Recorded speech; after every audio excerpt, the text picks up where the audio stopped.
கிறிஸ்துவுக்குள் பிரியமானவர்களை உங்களை மீண்டும் சந்திப்பதில் மிகுந்த மகிழ்ச்சி அடைகிறேன். இன்று புத்தாண்டை நாம் கொண்டாடுகிறோம். கர்த்தத்தாமே உங்களை இந்த புதிய வருடம் 2025 ஆசீர்வதித்து உங்களை சந்தோஷப்படுத்தி உங்களுக்கு சௌக்கியத்தையும் ஆரோக்கியத்தையும் கொடுத்து நடத்துவாராக. உங்கள் அனைவருக்கும் என் புத்தாண்டு நல்வாழ்த்துக்களை நான் தெரிவித்துக் கொள்கிறேன். பாருங்கள், வேத வசனம் ஒரு காரியத்தை நமக்கு சொல்லுகிறது. ஏசாயா 43:18 நாம் படிக்கும் பொழுது முதலாவது ஆண்டவர் சொல்கிறார், முந்தினவைகளை நினைக்க வேண்டாம். கடந்த ஆண்டை குறித்து, கடந்த ஆண்டில் நீங்கள் கடந்து சென்ற பாடுகள், போராட்டங்கள், பலவீனங்கள், இவைகளை நீங்கள் எண்ண வேண்டாம். அதற்கு பதிலாக வேத வசனம் ஒரு காரியத்தை சொல்லுகிறது. 19 இதோ நான் புதிய காரியத்தை செய்கிறேன். ஆண்டவர் நமக்கு புதிய காரியத்தை இந்த வருடம் செய்வார். சரி, நம்மை எப்படி ஆசீர்வதிக்கிறார், எப்படி புதிய காரியத்தை செய்கிறார் என்று கேட்டீர்களானால் 2 கொரிந்தியர் 5:17 பாருங்கள். வேத வசனம் சொல்லுகிறது, இப்படி இருக்க ஒருவன் கிறிஸ்துவுக்குள் இருந்தால் புதிய சிருஷ்டியாய் இருக்கிறான். இப்பொழுது ஆண்டவர் ஒரு காரியத்தை நமக்கு செய்கிறார். உங்களை தனக்குள் வைத்துக் கொள்கிறார். ஒருவன் கிறிஸ்துவுக்குள் இருந்தால் இப்பொழுது ஆண்டவர் நம்மை பிடித்து நம்மை இழுத்து தனக்குள் வைத்துக் கொள்ளுகிறார். நீங்கள் வெளியே இருந்தால் தானே உங்களுக்கு போராட்டம். நீங்கள் எனக்குள் இருங்கள், அதனால் நான் உங்களை எல்லா விதத்தில் ஆசீர்வதிப்பேன் என்று வேத வசனம் சொல்லுகிறது. அதனால் இந்த வருடம் பாருங்கள், நீங்கள் கிறிஸ்துவுக்குள் இருப்பீர்கள். அப்படி கிறிஸ்துவுக்குள் இருக்கும் பொழுது ஆண்டவர் நம்மை எப்படி ஆசீர்வதிக்கிறார் பாருங்கள்.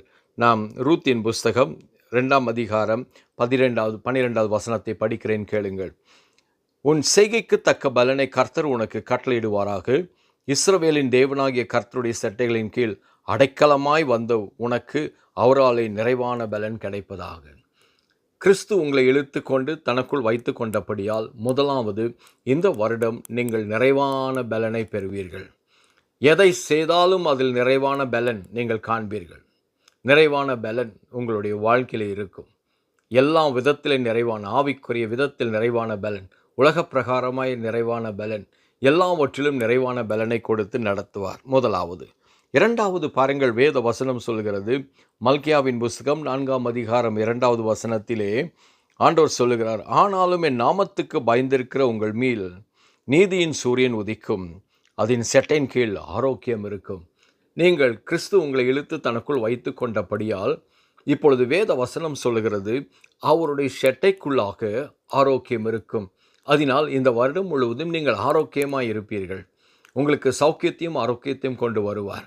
ஒருவேளை நீங்கள் கடந்த நாட்கள் வியாதியில் இருந்தால் இந்த வருடம் நீங்கள் பாருங்கள், ஆண்டவர் உங்களுக்கு சௌக்கியத்தையும் ஆரோக்கியத்தையும் கொடுத்து உங்களை சந்தோஷப்படுத்துவார். காரணம் என்ன? வேத வசனம் சொல்லுகிறது, நீங்கள் அவருக்குள் இருக்கிறீர்கள், அவருடைய ஷெட்டைக்குள் இருக்கிறீர்கள், அங்கே ஆரோக்கியம் இருக்கிறது என்று வேத வசனம் சொல்லுகிறது.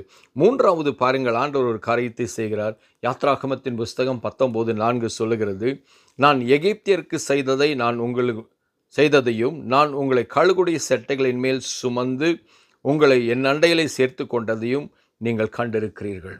ஆண்டவர் சொல்கிறார், இந்த உலகமும் உலகத்தின் பாடுகளும் உலகத்தில் இருக்கிற காரியங்களும் உங்களை தொடாத படிக்கும்.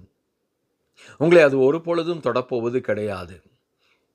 ஆண்டவர் சொல்கிறார், நான் எகிப்தியருக்கு செய்ததை நீங்கள் பார்த்தீர்கள், ஆனால் நான் உங்களை கழுகுடைய செட்டைகளின் மேல் சுமந்து கொண்டேன்.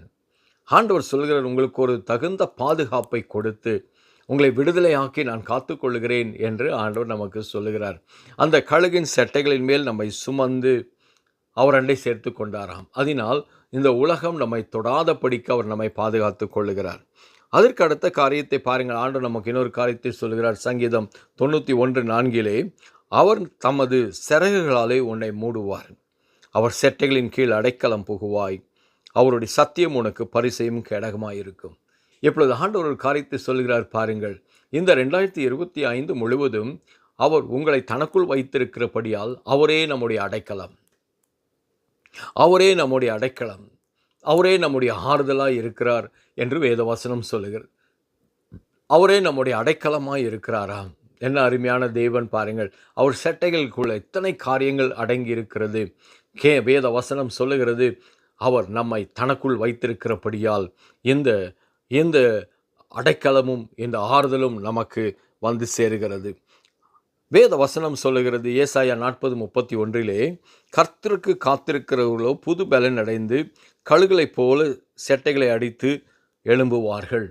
இப்பொழுது ஆண்டவர் சொல்லுகிறார், நான் உங்களுக்கு பலனை கொடுப்பேன், ஒருவேளை 2024 நீங்கள் பலத்தை இழந்து பலவீனனாய் இருக்கலாம். ஆனால் நான் உங்களுக்கு பலத்தை கொடுக்கப் போகிறேன்.